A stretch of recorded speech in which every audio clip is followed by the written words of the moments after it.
Bagaimana hukumnya bila kita ingin merehab masjid? Bagus.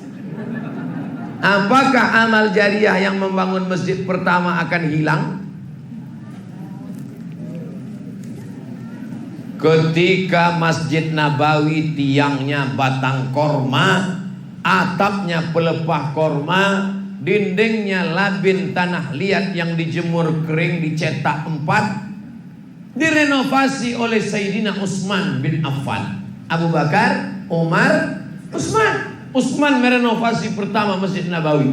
Lalu sahabat komplain, bagaimana dengan yang nyumbang tiangnya? Berarti putuslah pahalanya Utsman. Utsman langsung membacakan hadis yang dia pernah dengar dari Nabi SAW. Man bana masjidan, siapa yang bangun masjid, banallah mislahu baitan fil jannah, maka Allah sudah bangunkan untuk dia satu tempat dalam surga.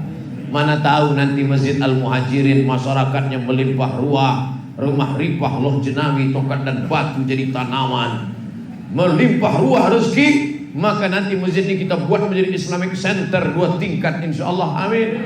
Ada pondok tahfiz Qur'annya, ada tempat praktek dokternya, ada tempat kumpul anak mudanya. Apakah hilang pahala orang yang nyumbang dinding keramik? Tidak, maka tetap mengalir. Kalaupun mau dijual atapnya, maka dijual, duitnya tetap balik lagi ke masjid. Kalaupun dindingnya mau dihancurkan, dindingnya menjadi pondasi masjid atau ke masjid lain, tidak dibuang, tidak digunakan untuk sia-sia, karena dia adalah wakaf. Wakaf itu la yuba'u, tak boleh dijual, wala yuhabu, tak boleh dihibahkan, wala yurasu, tak boleh diwariskan, tapi wakaf kembali kepada wakaf.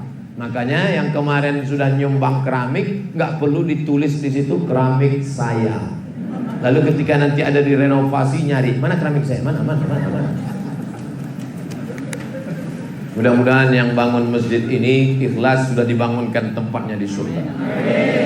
Oh, jadi Ustadz, kalau saya sedekah keramik di akhirat saya nanti dapat keramik. Ya, kalau saya kemarin buat atap di akhirat dapat atap. Ya. Tiba-tiba satu bapak nangis. Kamu kenapa nangis? Saya kemarin cuma ngasih WC, Pak Ustaz. Masa di akhirat cuma dapat WC? Mikirnya jangan logika dunia. A'datul ibadiyas salihin, aku siapkan untuk hambaku yang saleh. Mala a'yunun ra'at, belum pernah dilihat mata, wala udhunun sami'at, belum pernah didengar telinga, wala khatara ala qalbi basar, belum pernah terlintas di hati manusia. Maka yang kemarin sedekah WC kamar mandi akan diberikan balasan tak pernah terlintas di hati manusia. Amin. Saya seorang difabel, mohon maaf, kurang salah satu kesempurnaan anggota tubuh fisik. Saudara-saudara kita yang dilebihkan Allah yang lain, tapi dikurangkan Allah yang lain. Saya sholat dalam keadaan duduk atau berdiri. Pas duduk antara 2 sujud, dada saya tidak menghadap kiblat. Bagaimana Ustadz? Soalnya ada orang mengatakan sholat saya tidak diterima karena tidak sempurna. Yang wajib sempurna itu bagi orang yang sempurna. Yang tak sempurna gimana dia mau sempurna? La yukallifullahu nafsan illa wus'aha. Gak bisa sholat berdiri duduk, tapi duduknya bukan dari awal. Di awal tetap berdiri, bawa kursi, di awal tetap berdiri. Ghairil maghdubi alaihim waladdallin. Amin. Bismillahirrahmanirrahim. Qul huwallahu ahad, Allahus samad, lam yalid wa lam yulad wa lam yakul lahu kufuwan ahad. Ruku. Allahu akbar. Sami Allahu liman hamidah. Apa sujudnya baru duduk. Bukan dari awal duduk. Ustaz mau duduk aja banyak agaknya. Saya praktek ini. Nah, jadi kalau memang dia bisa berdiri. Tapi kalau dari awal tak bisa berdiri. Orang yang kena vertigo nggak bisa berdiri. Vertigo nggak bisa. Asalnya goyang apa? Goyang. Dari awal tak bisa. Takut tumbang. Dari awal dulu. Allahu Akbar. Rukuknya setengah, Allahu Akbar. Sami Allahu liman hamidah. Sujudnya lebih rendah. Apakah kening mesti ditempelkan? Mau ditempel kemana? Takkan tempel ke tiang. Nah, oleh sebab itu maka ini termasuk dalam orang yang tak sempurna. Atau maaf cakap, tulang belakang bungkuk, lalu tidak bisa menghadap ke kiblat. Yang penting arah dia sudah. Fawalli wajhaka syatral masjidil. Adapun orang yang sempurna, maka semuanya mesti menghadap. Wajahnya menghadap, dadanya menghadap, matanya ke arah kiblat. Barulah diangkat takbiratul ihram bagi yang sempurna.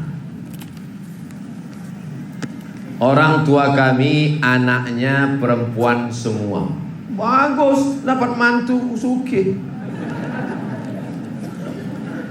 Dalam Islam hak perempuan istri ada pada suami. Jika suami tersebut pelit terhadap orang tua istri, bagaimana orang tua kami saat beliau tua dan tak berdaya, Pak Ustaz? Makanya sebelum dapat mantu buat tim fit and proper test. Mudah-mudahan ibu-ibu yang punya anak perempuan dapat menantu yang soleh-soleh macam mereka. Ibu dari sekarang mulai tengok-tengok mana calon-calon menantu. Yang senyum, yang lajang aja.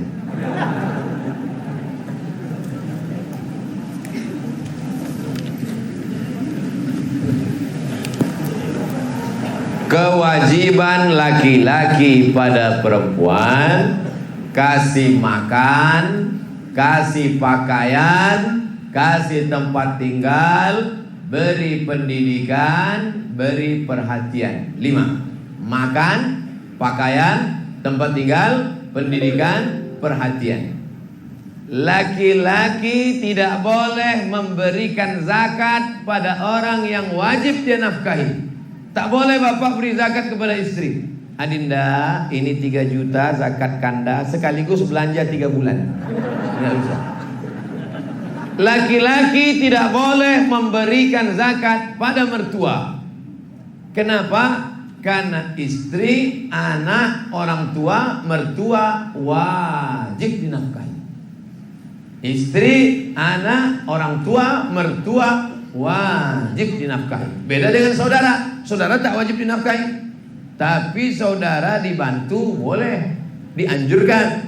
Tapi mertua, orang tua, bagaimana mungkin dia memberi anaknya yang dikandungnya 9 bulan 10 hari, dibesarkannya dengan tetes 10 keringat air mata, setelah anak itu gadis diberikannya kepadamu hanya dengan mahar seperangkat alat sholat dan kitab suci Al-Quran?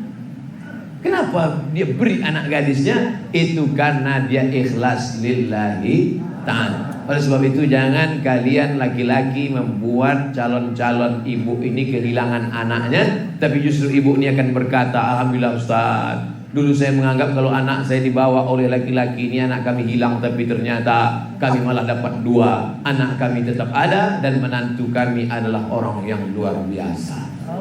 Tapi sayangnya itu hanya ada di sinetron saja. Dan di desa Semuli Jaya ada calon-calon yang baik-baik, yang soleh-soleh. Wajahnya kelihatan tuh orangnya lembut, wajahnya baik, cerah, tapi pelitnya minta ampun. Pak Ustaz, saya mau tanya masalah riba, Pak Ustaz.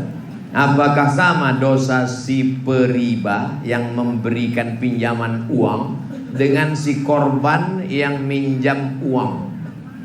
Yang minjam kena riba, yang makan uang riba juga kena riba. Sama. Saya pinjamkan 100.000, bayarnya 120.000. Pinjamkan 1 juta, bayarnya 1.200.000. Lalu dimakan duitnya. Mana ada orang makan duit? Duitnya dibelikan lontong sayur. Allahumma barik lana fima razaqtana wa qina azabannar. Yummy. Sepiring lontong berubah menjadi setetes darah. Setetes darah masuk ke dalam jantung, karena jantung akan menyemprotkan darah naik ke otak. Setetes darah dari jantung naik ke otak. Nasiyatin kadhibatin khati'ah. Ubun-ubun, penipu, pembohong, pendosa. Kenapa ubun-ubun? karena dari